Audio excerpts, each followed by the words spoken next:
आप सभी साथियों को मेरा नमस्कार। दोस्तों, हमारे परिषदीय विद्यालयों में पढ़ने वाले कक्षा 1 से 8 तक के सभी बच्चों का निपुण असेसमेंट टेस्ट अर्थात एनएटी 2024 का आयोजन होना है और इसके लिए तिथि भी घोषित हो चुकी है। इस संदर्भ में मानदेशक स्कूल शिक्षा कंचन वर्मा जी का आदेश जारी हो चुका है और इस आदेश में आज के इस वीडियो में हम देखेंगे कि जो निपुण असेसमेंट टेस्ट होना है वो आपके विद्यालय में किस तिथि में होगी, इसका कार्यक्रम क्या होगा। इसके अलावा साथ में हम ये भी देखेंगे कि इस परीक्षा की प्रक्रिया पूरी क्या होगी और हमारे शिक्षक साथियों और प्रधानाध्यापकों को कौन सी जिम्मेदारी इसमें निभानी होगी। तो आइए दोस्तों, आज के इस वीडियो को शुरू करते हैं। उससे पहले एक ही रिक्वेस्ट है, चैनल पे पहली बार आए हैं तो प्लीज मेरे चैनल को सब्सक्राइब कर लीजिएगा, साथ में बेल आइकन को प्रेस कर लीजिएगा ऑल ऑप्शन के साथ, ताकि मेरे आने वाले लेटेस्ट वीडियोज के नोटिफिकेशन आपको टाइम टू टाइम मिलते रहें। तो दोस्तों, आइए आज के इस वीडियो को शुरू करते हैं।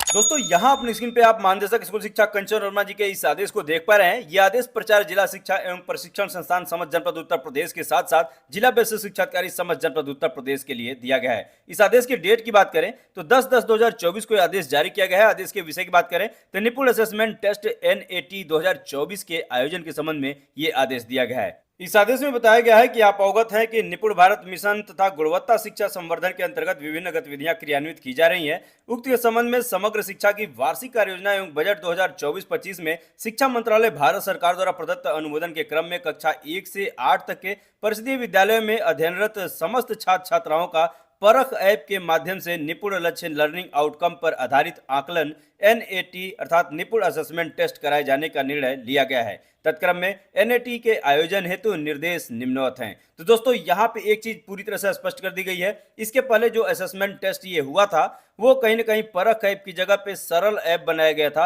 और सरल ऐप के माध्यम से ये असेसमेंट टेस्ट हुआ है। अब इस बार जो होने वाला है वो सरल ऐप की जगह अब परख ऐप बनाया गया है और इस परख ऐप से ये निपुण असेसमेंट टेस्ट होने वाला है। क्लियर। अब दोस्तों, इस परीक्षा के संदर्भ में जो निर्देश दिए गए हैं, इसमें पहला निर्देश अपनी स्क्रीन पे आप देख पा रहे हैं। पहले निर्देश जो कि समय सारणी के बारे में दी गई है, यहाँ पे देख पा रहे हैं एनएटी का आयोजन दिनांक 18 से 23 नवंबर 2024 की अवधि में निम्नलिखित समय सारणी के अनुसार किया जाना है। अर्थात अगले महीने की 18 तारीख से 23 तारीख के बीच में ये परीक्षा आयोजित की जानी है। इसकी समय सारणी आप यहाँ पे देख पा रहे हैं। अब दोस्तों, इस समय सारणी में सबसे पहले दिनांक दिया गया है, फिर कक्षा दिया गया है, उसके बाद मंडल का नाम दिया गया है। तो जिस मंडल में आपका विद्यालय पढ़ता होगा आप आसानी से समझ पाएंगे कि किस तिथि में आपके विद्यालय में परीक्षा होने वाली है। यहाँ आप देख पा रहे हैं 18 नवंबर से परीक्षा प्रारंभ होगी। तो 18 नवंबर को जो पेपर होने वाला है वो कक्षा 1 से 3 तक के बच्चों के लिए होने वाला है। इसमें मंडल होंगे लखनऊ मंडल, अयोध्या मंडल, प्रयागराज मंडल, सहारनपुर मंडल, कानपुर मंडल और बरेली मंडल। अर्थात इन मंडल के अंतर्गत जितने भी जनपद हैं उन जनपदों के सभी विद्यालयों में कक्षा 1 से 3 तक के बच्चों का निपुण असेसमेंट टेस्ट 18 नवंबर को होगा। क्लियर। 19 नवंबर की बात करें तो इन्हीं जनपदों में कक्षा 4 से 8 तक के बच्चों का निपुण असेसमेंट टेस्ट होगा। अब दोस्तों, बात करते हैं 20 नवंबर 2024 का। यहाँ पे कक्षा 1 से 3 तक के बच्चों का गोरखपुर मंडल, वाराणसी मंडल, चित्रकूट मंडल, मेरठ मंडल, अलीगढ़ मंडल और झांसी मंडल में आने वाले प्रत्येक जनपद में उस जनपद के अंतर्गत आने वाले प्रत्येक विद्यालय में कक्षा 1 से 3 तक के बच्चों का निपुण असेसमेंट टेस्ट होगा। वहीं 21 तारीख की बात करें तो इन्हीं मंडलों में कक्षा 4 से 6 तक के बच्चों का निपुण असेसमेंट टेस्ट होना है।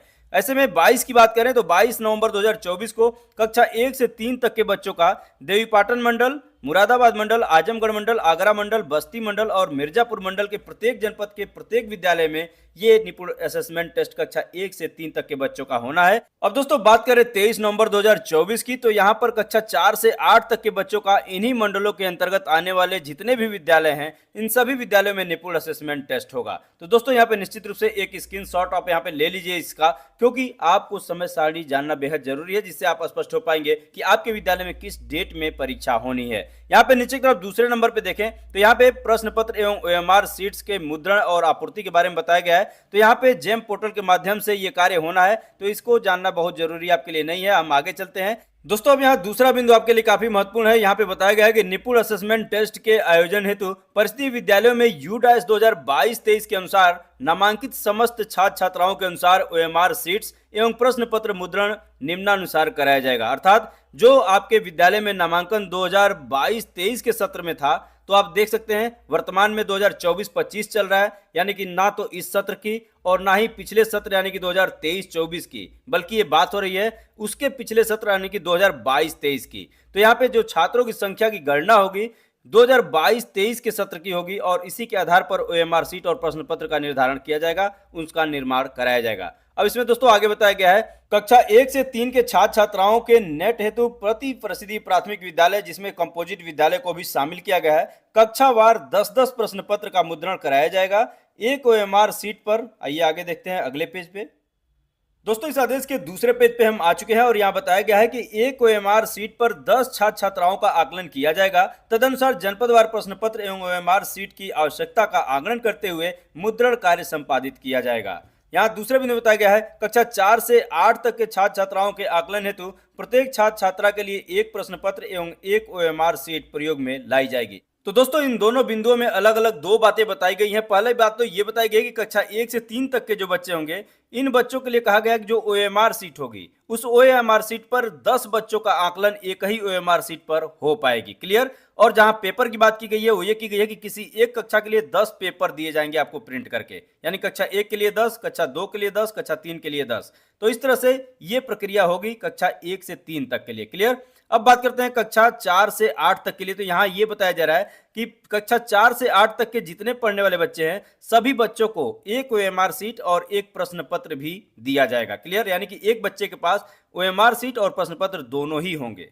अब दोस्तों बात करते हैं तीसरे बिंदु की। तो यहां बताया जा रहा है कि जो ओएमआर सीट होगी वो 3 प्रकार की होगी। इसमें 3 प्रकार कौन कौन से होंगे? कक्षा 1 से 3 तक की जो ओएमआर सीट होगी वो अलग तरीके की होगी, कक्षा 4 से 5 तक के लिए अलग तरीके की होगी और कक्षा 6 से 8 तक की ओएमआर सीट अलग तरीके की होगी। तो दोस्तों ये तीनों प्रारूप हम अभी इस वीडियो के लास्ट में आपको दिखाएंगे। फिलहाल आगे देखते हैं। तीसरे बिंदु की बात करें तो यहाँ बताया गया है, ओएमआर सीट्स तथा प्रश्न पत्रों के मुद्रण हेतु प्राचार्य जिला शिक्षा एवं प्रशिक्षण संस्थान की अध्यक्षता में निम्नवत समिति गठित की जाएगी। तो इस समिति में कौन कौन होंगे यहाँ पे आप देख पा रहे हैं। प्राचार्य जिला शिक्षा एवं प्रशिक्षण संस्थान अध्यक्ष होंगे, इसके अलावा जिला बेसिक शिक्षा अधिकारी सदस्य सचिव होंगे और इसके अतिरिक्त सहायक वित्त एवं लेखाधिकारी, वित्त एवं लेखाधिकारी बेसिक, खंड शिक्षा अधिकारी मुख्यालय और जिला समन्वयक प्रशिक्षण, ये सभी लोग सदस्य होंगे। अब यहाँ चौथे बिंदु में बताया जा रहा है कि जनपद मुख्यालय से ओएमआर सीट्स एवं प्रश्न पत्रों के विद्यालयवार सीलबंद पैकेट एनएटी हेतु निर्धारित तिथि से 3 दिवस पूर्व ब्लॉक संसाधन केंद्र पर उपलब्ध कराए जाएंगे। तदुपरांत खंड शिक्षा अधिकारी द्वारा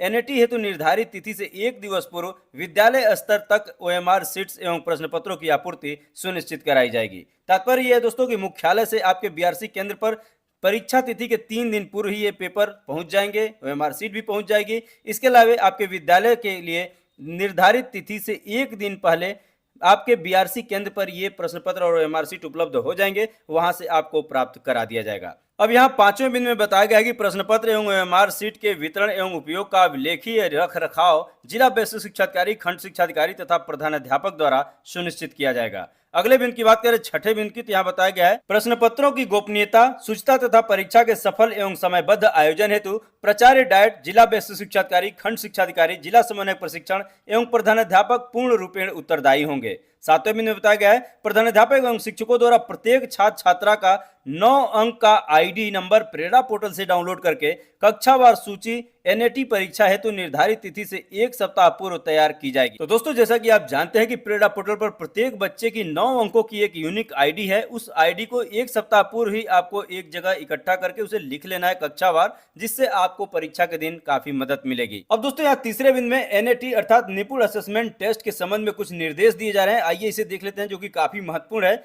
इसमें पहला बिंदु है, प्रधानाध्यापक तथा समस्त शिक्षक या स्टाफ एनएटी हेतु निर्धारित तिथि के दिन निर्धारित समय से 1 घंटा पूर्व विद्यालय में उपस्थित रहेंगे। अर्थात जो परीक्षा का समय होगा उससे 1 घंटा पूर्व आप लोगों को उपस्थित होना है। अब यहाँ जो दूसरा निर्देश है वो ये है कि विद्यालय के प्रधानाध्यापक शिक्षकों की उपस्थिति में परीक्षा से 15 मिनट पूर्व प्रश्न पत्र के सीलबंद पैकेट लिफाफे खोले जाएंगे तथा उक्त लिफाफे पर लिफाफा मेरे समक्ष खोला गया लिखा जाए एवं प्रधानाध्यापक तथा सहायक अध्यापकों द्वारा लिफाफे पर हस्ताक्षर भी किया जाएगा। अर्थात कहने का तात्पर्य दोस्तों ये है कि यहाँ पर 15 मिनट पूर्व आपको सीलबंद लिफाफे खोलने हैं और लिफाफे खोलने के बाद उस पर लिखना भी है कि लिफाफा मेरे समक्ष खोला गया और सभी के उस पर हस्ताक्षर भी किए जाने हैं।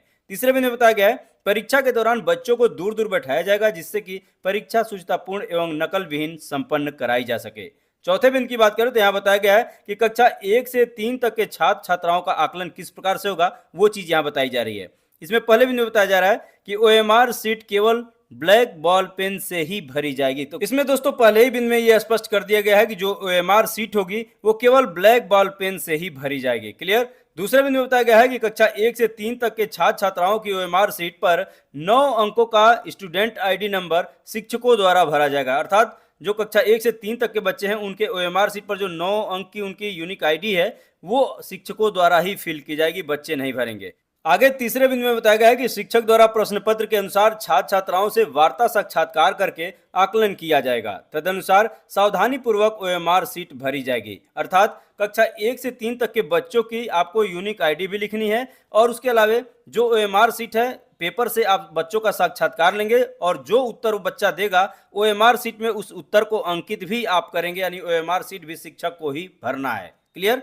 चौथे बिंदु में बताया गया है कि प्रश्न पत्र में दिए गए निर्देश के अनुसार छात्र छात्राओं द्वारा सही उत्तर देने पर ओएमआर सीट में संबंधित प्रश्न के सापेक्ष बने गोले को शिक्षक द्वारा ब्लैक बॉल पेन से भरा जाएगा, अन्यथा की स्थिति में संबंधित गोले को रिक्त छोड़ दिया जाएगा। अर्थात यदि कोई बच्चा आपके प्रश्नों का उत्तर देता है तो उससे संबंधित गोला जो कि ओएमआर सीट में बना हुआ है उसको ब्लैक बॉल पेन से काला कर देना है। और यदि बच्चा निरुत्तर रहता है, आपका उत्तर नहीं देता आपके प्रश्नों का, तो ऐसे में उसे रिक्त ही छोड़ देना है। क्लियर। अब दोस्तों आगे यहाँ पांचवें बिंदु में बताया जा रहा है कि कक्षा 4 से 8 तक के छात्र छात्राओं का आकलन कैसे करेंगे। इसमें पहले बिंदु में बताया जा रहा है कि कक्षा 4 से 8 तक के समस्त छात्र छात्राओं को प्रश्न पत्र एवं ओएमआर सीट वितरण करने के उपरांत प्रश्न पत्र एवं ओएमआर सीट भरने के तरीके के बारे में उदाहरण सहित समझाया जाएगा। नेक्स्ट पेज पे चलते हैं। दोस्तों इस आदेश के तीसरे पेज पे हम आ चुके हैं और इस बिंदु में यही चीज स्पष्ट की गई है कि जो ओएमआर सीट भरना है उसको उदाहरण से शिक्षक बच्चों को समझाएं, छात्र छात्राओं को बताएं, ताकि इन छात्र छात्राओं द्वारा किसी प्रकार की त्रुटि की गुंजाइश न हो, कोई संभावना न हो। नेक्स्ट बिंदु में बताया गया है कि छात्र छात्राओं द्वारा ओएमआर सीट में 9 अंक का स्टूडेंट आईडी नंबर स्वयं भरा जाएगा तथा संबंधित प्रश्न के उत्तर हेतु सही गोले ABCD को ब्लैक बॉल पेन से स्वयं भरा जाएगा। अर्थात कक्षा 4 से कक्षा 8 तक के जितने भी बच्चे हैं वे सभी बच्चे अपने ओएमआर सीट और स्टूडेंट आईडी को स्वयं ही भरेंगे, किसी दूसरे को नहीं भरना है। तीसरे बिंदु में बताया गया है ब्लैक बॉल पेन के क्रय हेतु कंपोजिट ग्रांट से प्रति छात्र छात्रा अधिकतम 5 रुपए पेन के व्यय की अनुमति प्रदान की जा रही है। अर्थात जिन बच्चों के पास ब्लैक बॉल पॉइंट पेन नहीं है उन बच्चों को 5 रुपए तक की खरीदारी करके इस पेन को बच्चों को उपलब्ध करा सकते हैं। इसके लिए कंपोजिट ग्रांट से धन उपयोग करने की अनुमति यहाँ पे दे दी गई है। चौथे बिंदु में बताया गया है कि परीक्षा का जो समय होगा वो अधिकतम 2 घंटे निर्धारित किया गया है। अर्थात पेपर जो होगा वो 2 घंटे का ही होगा। अब दोस्तों बात करते हैं छठे बिंदु की, जिसमें ओएमआर सीट के स्कैनिंग की प्रक्रिया के बारे में बताया गया है। पहले बिंदु की बात करते हैं। बताया जा रहा है कि NAT के उपरांत ओएमआर सीट परख ऐप के माध्यम से शिक्षक द्वारा स्कैन एवं अपलोड की जाएगी। तो दोस्तों इसके पूर्व में जो ओएमआर स्कैनिंग की प्रक्रिया थी वो आप सरल ऐप के माध्यम से किए हैं। आपको याद होगा सरल ऐप कितना तकनीकी खराबी इसमें आई थी, बहुत बढ़िया ढंग से ऐप काम नहीं कर पा रहा था, लेकिन अब इसकी जगह पे परख ऐप आ गया है और अब ये आने वाला वक्त तय करेगा, इसकी परख अब आने वाले समय में होगी कि ये परख ऐप कैसा कार्य करता है। दूसरे बिंदु की बात करें तो यहाँ बताया गया है कि छात्र छात्राओं से ओएमआर सीट के संकलन के उपरांत शिक्षकों द्वारा 2 घंटे के अंदर स्कैनिंग अपलोडिंग की प्रक्रिया पूर्ण की जाएगी।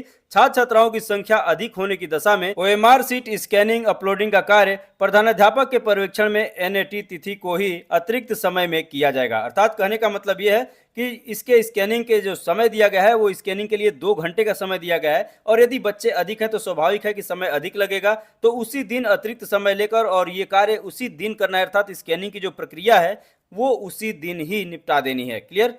तीसरे बिंदु की बात करते हैं तो यहाँ बताया गया है NAT संपन्न होने के उपरांत प्रश्न पत्र छात्र छात्राओं को उपलब्ध करा दिया जाएगा तथा ओएमआर सीट स्कैन करने के पश्चात विद्यालय अभिलेख के रूप में 2 माह तक विद्यालय में सुरक्षित रखी जाएगी। अर्थात जो प्रश्न पत्र होगा वो बच्चों को दे देना है और जो अभिलेख है आपके यहाँ ओएमआर सीट वो 2 माह तक अपने विद्यालयों में सुरक्षित रखना है। चौथे बिंदु बताया गया है कि परख ऐप के माध्यम से ओएमआर सीट्स की स्कैनिंग अपलोडिंग किए जाने के उपरांत प्रधानाध्यापक द्वारा NAT के आयोजन के संबंध में खंड शिक्षा अधिकारी को तथ्यात्मक आख्या प्रेषित की जाएगी। तदनुसार खंड शिक्षा अधिकारी द्वारा जिला बेसिक शिक्षा अधिकारी को आख्या प्रेषित की जाएगी। क्लियर। चौथे बिंदु में प्रशिक्षण की बात की गई है, इसमें प्रशिक्षण भी आपको दिया जाएगा। तो यहाँ पे आइए देखते हैं प्रशिक्षण के बारे में क्या बताया गया है। राज्य परियोजना कार्यालय द्वारा समस्त जनपदों के जिला समन्वयक प्रशिक्षण SRG ARP शिक्षकों के लिए YouTube सेशन आयोजित किया जाएगा, जिसमें सर्व संबंधित की प्रतिभागिता अनिवार्य होगी। तत्संबंधी निर्देश पृथक से प्रेषित किए जाएंगे, अर्थात यूट्यूब सेशन के बारे में अलग से निर्देश जारी किया जाएगा। अब यहाँ दूसरे बिंदु में बताया गया है कि ओएमआर शीट स्कैन करने हेतु परख ऐप के प्रयोग एवं एनएटी की प्रक्रिया के संबंध में शिक्षकों के उपयोगार्थ प्रशिक्षण वीडियो एवं मैनुअल विभागीय व्हाट्सएप ग्रुप के माध्यम से प्रेषित किए जाएंगे। जिला बेसिक शिक्षा अधिकारी, खंड शिक्षा अधिकारी, जिला समन्वयक, एसआरजी, एआरपी शिक्षक संकुल द्वारा विभागीय व्हाट्सएप ग्रुप तथा बीईओ, हेड टीचर एवं शिक्षक संकुल बैठकों के माध्यम से उक्त वीडियो एवं मैनुअल समस्त शिक्षकों के साथ साझा किए जाएंगे। तो दोस्तों, आपको परेशान नहीं होना है। जो ऐप है, किस प्रकार से इसका उपयोग करना है, सारे वीडियोज, सारे लिंक आपको प्रोवाइड कराए जाएंगे। इसके लिए आपको परेशान होने की आवश्यकता नहीं है। तीसरे बिंदु में बताया गया है, सपोर्टिव सुपरविजन के समय मेंटर्स द्वारा परख ऐप के प्रयोग के संबंध में शिक्षकों को हैंड्स ऑन प्रशिक्षण प्रदान किया जाएगा। तो इसमें मेंटर्स की भी भूमिका होगी जब आपके विद्यालय में सपोर्टिव सुपरविजन करने आएंगे। क्लियर। अब आते हैं पांचवें बिंदु पे। पांचवें बिंदु बताया जा रहा है अनुसरण एवं पर्यवेक्षण। तो यहाँ पे जिलाधिकारी की अध्यक्षता में प्रचार, जिला शिक्षा एवं प्रशिक्षण संस्थान, जिला बेसिक शिक्षा अधिकारी, खंड शिक्षा अधिकारी एवं जिला समन्वयकों के साथ निपुण असेसमेंट टेस्ट की तैयारी के संबंध में निर्धारित तिथि से 2 सप्ताह पूर्व बैठक आयोजित की जाएगी। इसके अतिरिक्त जिलाधिकारी द्वारा नकल विहीन एवं पारदर्शी आकलन हेतु जनपद स्तरीय अधिकारियों का विकास खंडवार फ्लाइंग स्क्वाड टीम का गठन किया जाएगा तथा स्वतंत्र निरीक्षण हेतु जनपद स्तरीय अधिकारियों, बेसिक एवं माध्यमिक शिक्षा एवं अन्य विभाग को निर्देशित किया जाएगा। अन्य विभागों के अधिकारियों की ड्यूटी का रोस्टर इस प्रकार बनाया जाएगा कि प्रत्येक विकासखंड के न्यूनतम 50% यूनिक विद्यालयों का आच्छादन अवश्य हो जाए। तीसरे बिंदु में बताया गया है कि एनएटी के सुचारू संचालन हेतु जिला परियोजना कार्यालय में कंट्रोल रूम की स्थापना की जाएगी। नेक्स्ट है, प्राचार्य डाइट के निर्देशन में फ्लाइंग स्क्वाड टीम का डाइट स्तर पर 1 दिवसीय अभिमुखीकरण कार्यक्रम आयोजित किया जाएगा। नेक्स्ट पांचवें बिंदु में बताया गया है कि जनपद के शिक्षकों, एकेडमिक रिसोर्स पर्सन एवं स्टेट रिसोर्स ग्रुप द्वारा सामुदायिक सहभागिता होम विजिट के माध्यम से एनएटी की तिथि को छात्र छात्राओं की 100% उपस्थिति सुनिश्चित कराई जाएगी, अर्थात परीक्षा के दिन बच्चों की 100% उपस्थिति सुनिश्चित की जानी है। नेक्स्ट पेज पे चलते हैं। दोस्तों, इस आदेश के लास्ट पेज पे हम आ चुके हैं और यहाँ छठे बिंदु में बताया गया है कि प्रश्न पत्रों, उत्तर पुस्तिकाओं का गोपनीयता के साथ रख रखाव, समय अंतर्गत एवं शुचितापूर्ण नेट के आयोजन की जिम्मेदारी विद्यालय के प्रधानाध्यापक एवं सहायक अध्यापक की होगी तथा खंड शिक्षा अधिकारी एवं जिला बेसिक शिक्षा अधिकारी का पर्यवेक्षणीय उत्तरदायित्व होगा। 7वें बिंदु में बताया गया है कि निपुण असेसमेंट टेस्ट का विद्यालयवार एवं विकासखंडवार परिणाम जिला बेसिक शिक्षा अधिकारी द्वारा जिला अधिकारी के समक्ष प्रस्तुत किया जाएगा। तदनुसार डेटा आधारित समीक्षा करते हुए सुधारात्मक कार्यवाही सुनिश्चित की जाएगी। अब अगले 8वें बिंदु में बताया गया है कि नेट के सुचारू संचालन एवं खंड शिक्षा अधिकारी की अध्यक्षता में नेट हेतु निर्धारित तिथि से 1 सप्ताह पूर्व समस्त प्रधानाध्यापकों की बैठक आयोजित की जाएगी, जिसमें छात्र छात्राओं की 100% उपस्थिति, प्रश्न पत्र तथा ओएमआर शीट्स के सुरक्षित रखरखाव एवं वितरण, ओएमआर शीट्स की स्कैनिंग आदि बिंदुओं पर विस्तार से चर्चा करते हुए अभिमुखीकरण किया जाएगा तथा तदनुसार सर्व संबंधित का कार्य एवं दायित्व भी निर्धारित किया जाएगा। आगे दोस्तों वित्तीय निर्देश दिए गए हैं, ये आप पढ़ लीजिएगा, इसमें कुछ खास जानने की बात नहीं है हम लोगों के। यहाँ पे नीचे की तरफ आते हैं, लास्ट में बताया गया है निपुण असेसमेंट टेस्ट का उद्देश्य विद्यालयों में बेहतर एवं सकारात्मक शैक्षणिक वातावरण सृजन करना है। आकलन के माध्यम से छात्र छात्राओं के वर्तमान अधिगम स्तर का पता लगाना है, जिससे कि गैप एनालिसिस करते हुए छात्र छात्राओं को आवश्यकता आधारित अनुसमर्थन प्रदान किया जा सके। उक्त आकलन के परिणाम के आधार पर किसी प्रकार का उत्तरदायित्व निर्धारित नहीं किया जाएगा, अतः पूर्ण पारदर्शिता एवं शुचिता के साथ निपुण असेसमेंट टेस्ट का आयोजन कराया जाए। दोस्तों, यहाँ स्पष्ट कर दिया गया है कि बच्चे के परफॉर्मेंस के आधार पर किसी की जिम्मेदारी नहीं तय की जाएगी। यहाँ पे स्पष्ट तौर पे उत्तरदायित्व निर्धारित नहीं करने की बात कही गई है। इसके अलावा बताया गया है उपरोक्त अनुसार आवश्यक कार्यवाही समय से पूर्ण करना सुनिश्चित करें। बहुदिया कंचन वर्मा, महानिदेशक स्कूल शिक्षा। तो दोस्तों, आइए सीधे हम अब आपको बताते हैं कि जो नेट परीक्षा आयोजित होने वाली है उसमें कक्षावार विषय कौन कौन से होंगे और उसका समय कितना होगा।